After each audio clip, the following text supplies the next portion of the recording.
Macharia intimated that effective January 2025, 46,000 intern teachers will be absorbed into the permanent and pensionable terms in 2 phases at a cost of 13.4 billion shillings spread across all levels of education.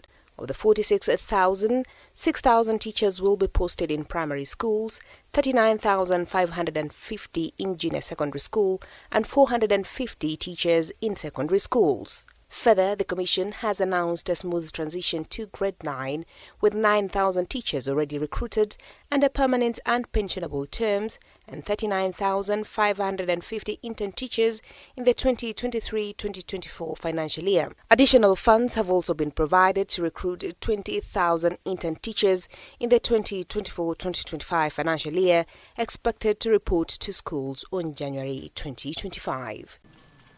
Bentura Kumbuka for K24 TV, Nairobi.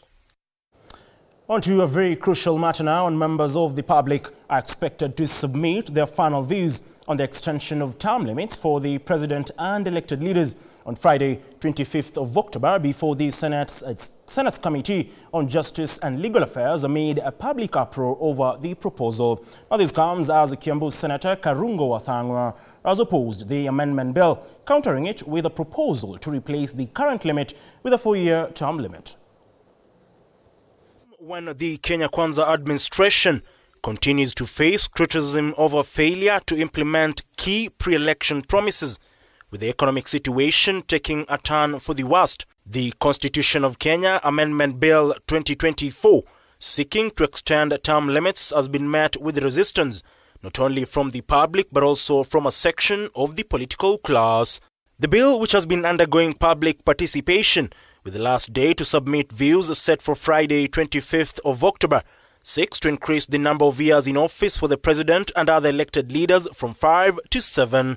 The bill further proposes to amend Article 151 of the Constitution by inserting a subsection 151A to create the office of the Prime Minister, who shall be appointed by the President-elect. The Prime Minister will be the leader of the majority party or the largest coalition in Parliament. While rubbishing the proposal sponsored by his counterpart to extend term limits, Kiambu Senator Karungo Wathangwa argues that the proposal is a threat to democracy and poses a risk of dictatorship. Extending term limits undermines the very foundation of accountability.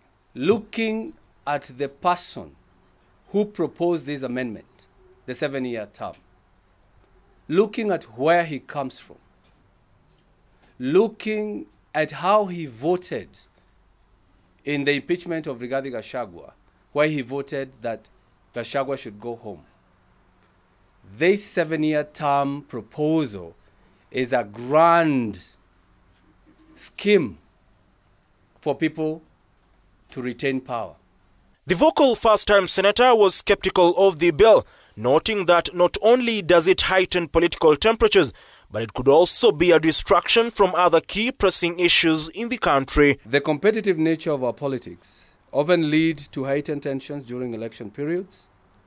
A longer term could exacerbate feelings of disenfranchisement among citizens if they cannot vote out unpopular leaders. This amendment may serve as a diversion from pressing national issues such as economic challenges and governance failures. The Amendment Bill 2024, sponsored by Nandi Senator Samson Cherargei, has been termed as one that could erode the democratic gains made by the country.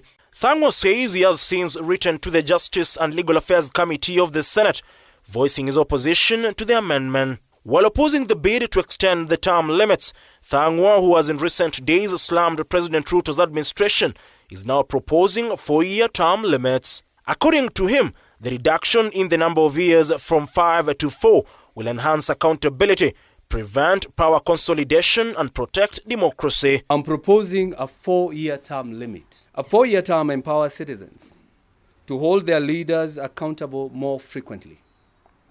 Voters deserve the right to evaluate their representatives and make necessary changes based on performance. With the National Assembly and the Senate on the spot over their decision-making in recent weeks, will the Senate put the views of Kenyans into consideration?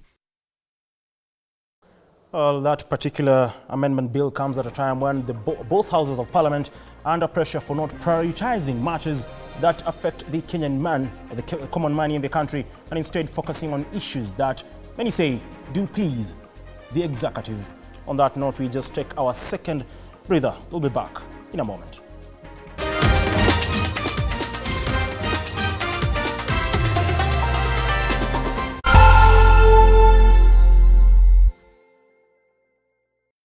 Have you watched K24? We would love to hear from you. Send us your feedback on what you like and what you don't like and why. You can use any platform to reach us. We can be reached on Facebook, Twitter, and WhatsApp.